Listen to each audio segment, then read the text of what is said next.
Illana Burk, CEO of Your Life's Workshop, coach to entrepreneurs and solopreneurs across dozens of industries, and host of Good Business. With nearly 20 years' experience helping hundreds of clients create profitable, ethically driven, and sustainable businesses based on their life's work, I'm here to teach you how to do great work, make great money, and make a positive impact without feeling like you need a shower afterwards.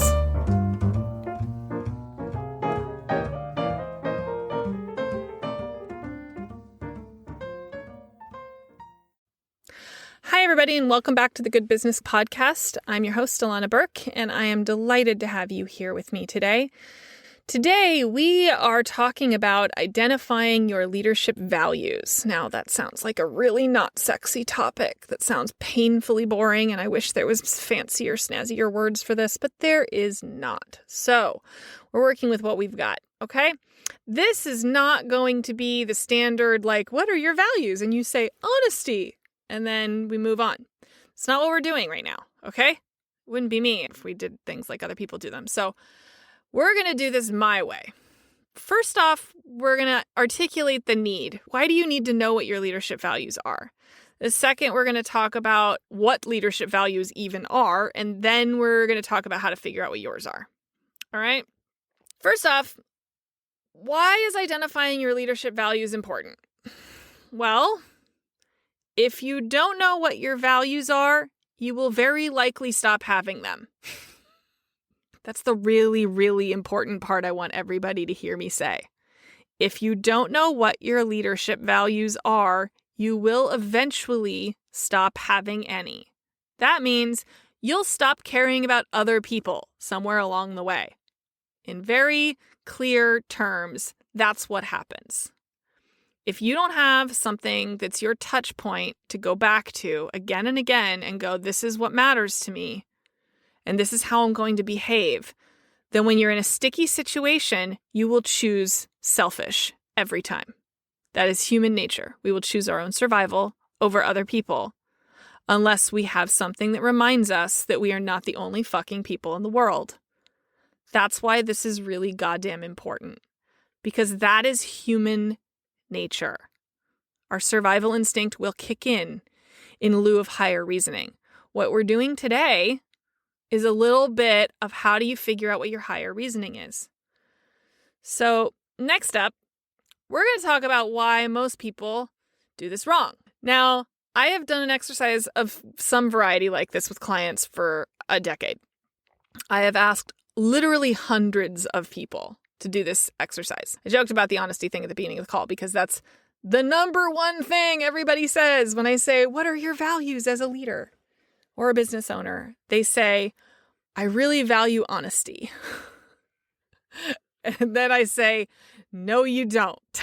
Because that right there is already a lie. If you actually value honesty as a concept, then you probably wouldn't have said that, because marketing, lots of lies, right? Even the good kind. Communicating with other people, lots of lies. I lie, you lie, we all lie constantly. Oh my God, constantly, especially if you have kids. My God, you lie about 50 times a day. Even when you're telling your kids not to lie, you're like lying to them about why. Because think about it. We all lie. We teach our kids not to lie basically to make our lives easier, right? Because we can't ascertain what's going on if they think it's okay to lie to us. But then they get to adulthood and everybody fucking lies. Everybody. We lie when we say we're sick and we actually want to go to a concert. We lie when we say that we're too tired. We lie. Like, we just lie, okay? So can we all accept that we have automated responses to questions like this that are fucking untrue? Because if that was actually a value that you held dear, then your answer would look something like, I value when someone shoots from the hip and calls it like they see it and doesn't guard my feelings, because that's what real honesty feels like. But you don't value honesty because most of us can't handle that. I've got a pretty thick skin, but I don't really love it when my husband tells me that I did something he did not enjoy. None of us do. Most of us are pretty insecure right under the surface. So we don't really value honesty. We value having people around us who will guard our feelings a little bit, tell us the truth when we really need to hear it, and be there for us to soften the blow in a million tiny ways when we can't really hear them. So you got to start getting more fierce about what's true for you. When we think about what do we value, it's probably a shorter list than you realize. For me, I actually really value good intentions. I value people who are trying to do a good thing and doing everything they can to follow through on it, right? So it's good intentions plus. You can't just have good intentions, obviously. But I value somebody who is patient with themselves. I definitely value patience. I value a forgiving spirit. I value effort. I value people who are capable of being extremely realistic, while optimistic at the same time. I value whimsy highly. I value the internet. That sounds really funny, but it's more like I value the times we live in because it makes the kind of life I want to have possible.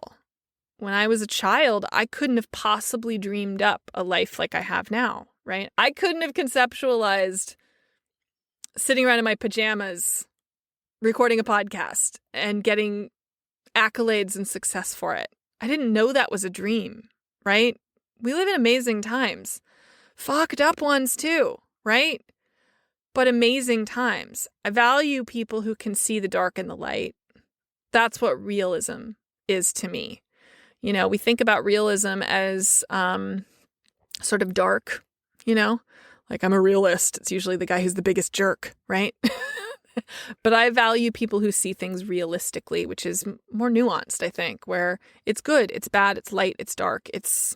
We are complexities and we are multitudes. So when you stop and think about what you actually value, I bet it's different than those surface-based answers of I value honesty and empathy and people who care about others. Yeah, but do you? Because think about that for a minute, okay? People who care about others, that's another one that I get a lot.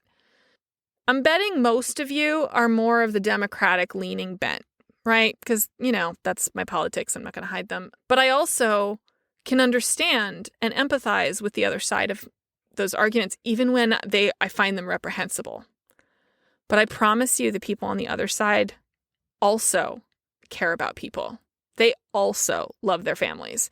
They also think they're doing all the right things. They also think they're being honest. They also think they're being sensitive and empathetic, just like we do. And we're both fucking it up. Understanding what your values are has to be more specific than that. It has to be more nuanced. This is not about one-word answers. This is sitting down and having a heart-to-heart with yourself and figuring out what this really means to you. If you don't know, figure it out.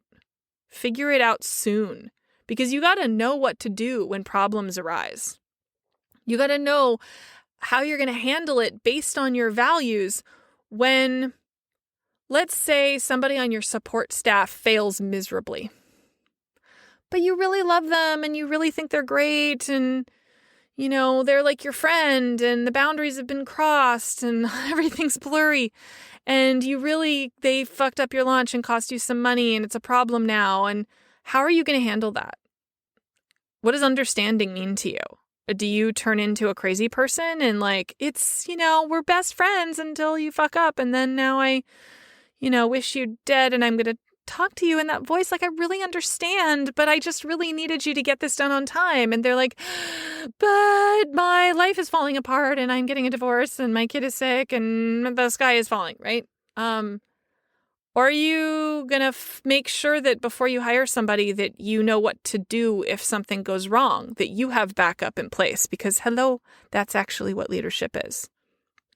My VA doesn't do anything that I don't know how to do, because that's how I take responsibility for my business.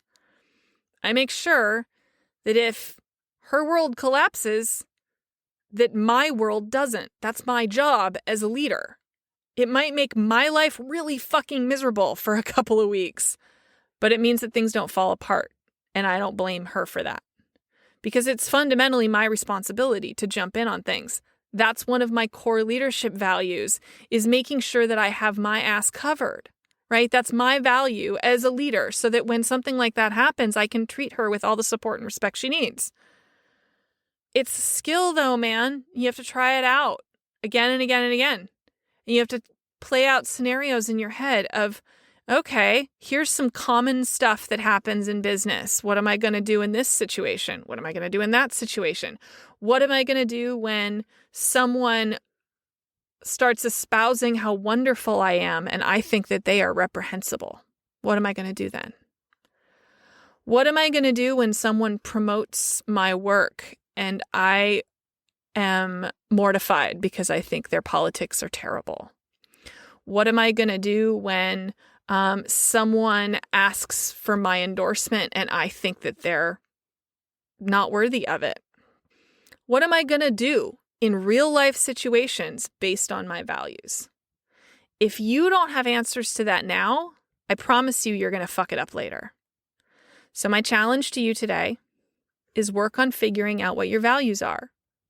Play out some of those scenarios, use the examples I gave, they're pretty common, and think about it. What would you do? Go out there and be awesome leaders, everybody. Have a great day, and I'll see you next week. Bye.